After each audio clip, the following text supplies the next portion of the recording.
Hello and welcome to the Cash Clarity channel. Great to be here. So you know how we all swipe those credit cards without a second thought? Well, today we're going to spend some quality time, like maybe 10 minutes or so, really digging into the mechanics of those little pieces of plastic. That sounds good to me. I'm really interested in this article you sent over because, well, it seems like it's going to shine a light on the inner workings of the credit card system, the stuff maybe the banks don't really want us to know about. Definitely. It's kind of a deep dive. Yeah, exactly. A deep dive into how credit cards can lead to more debt than we expect, the sneaky truth behind minimum payments and, well, all those tempting rewards. And we can't forget about credit limits and the fine print that can make or break your finances. Right on. The point of all this, of course, is to give you the knowledge to make informed decisions about your money. Knowledge is power, as they say. It really is. So, should we jump into the article? Let's do it. Okay, so this article really highlights how credit card companies kind of rely on us not fully understanding the system. Like they have so much data on our spending habits, it's kind of crazy. It is a bit wild when you think about it. Totally. And that's what we're going to unpack today. So the first thing that really hit me was the article's focus on the debt system itself. It seems like the whole thing is built around people carrying a balance month after month. And you're spot on there. Those little transaction fees that merchants pay, they're just a small part of the story. The real moneymaker for these companies is the interest we pay on our balances. Which the article mentioned can be surprisingly high. I saw some numbers like 20% APR in the first excerpt. Yeah, and in the expanded version, they mentioned ranges like 18 to 30%.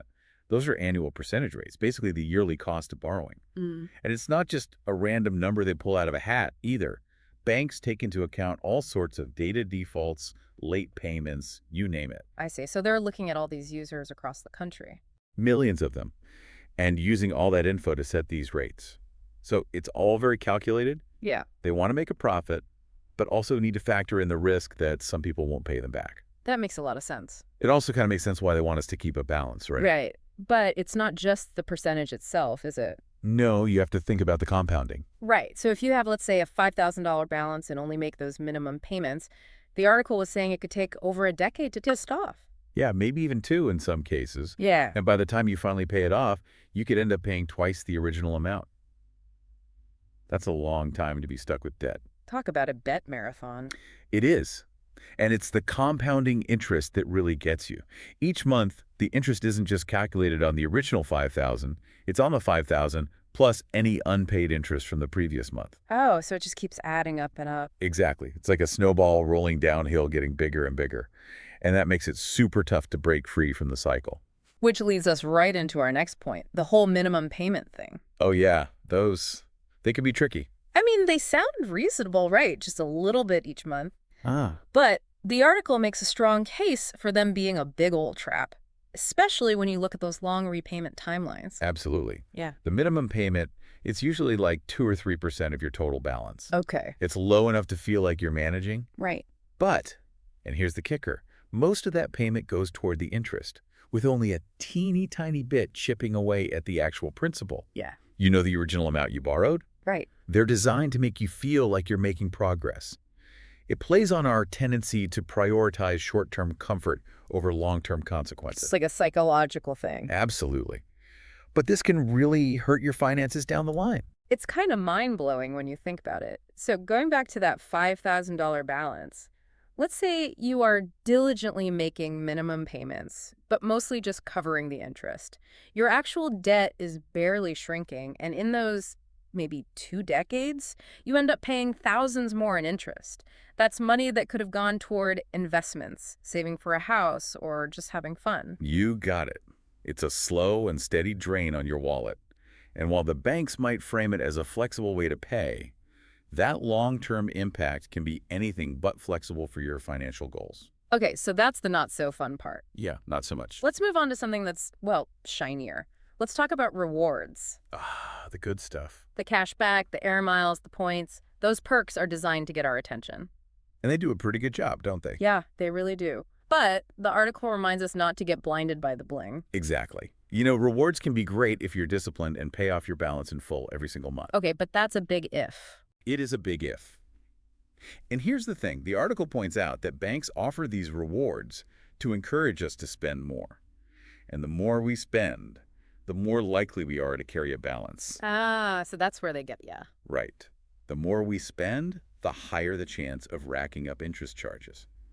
It's a strategic move on their part. And the article even mentions some studies like that credit card users tend to spend more than people who use cash. It's true. There's something about swiping a card that makes it feel less real than handing over physical cash. And that, mixed with the promise of those rewards, can really lead to overspending and bigger balances, which means more potential for debt. So, you might get 1% cash back. Right, but is that cash back worth it? If it leads to you carrying a balance and paying 10, 15, even 20% interest, that's the question to ask yourself. That's a really good point. It's all about the bigger picture. Totally. So another interesting tactic the article talked about was those unsolicited credit limit increases. Yeah, those are interesting. You get that notification and it feels like a pat on the back, like, hey, you're a responsible customer. But the article suggests there might be another reason. You're picking up on the pattern now. Yeah, I think so. Remember their goal. Encourage spending and those bigger balances. So a higher credit limit isn't necessarily a reward. It's more like an open door to borrow and spend more than you normally would. So it's like a temptation, almost. Exactly. And, the article is clear. Your credit limit is not a target to hit. It's the absolute ceiling. And I guess the closer you get to that ceiling, the more potential for the bank to earn interest. And it's less about whether you can actually handle that extra credit. Right. It's about the possibility that you might use it even if it's not the best financial decision. So those credit limit increases, not always as generous as they seem. Exactly. Just because they offer it doesn't mean you have to take it. That's a really good point. Now, finally, the article really stressed something that most of us probably ignore: the fine print. It can seem boring and full of legal jargon, but the article says it's crucial. That's where all the juicy details are hidden. And it can make a big difference in how much you end up paying. They specifically mention penalty APR, grace period, and late fees. Yeah, those sound familiar. Those can really come back to bite you if you're not careful. Yeah, like the penalty APR. I think the article said that even missing one payment could make your interest rate jump way up. And that higher rate applies to your whole balance. Yikes. Exactly. And then there's this thing called retroactive interest.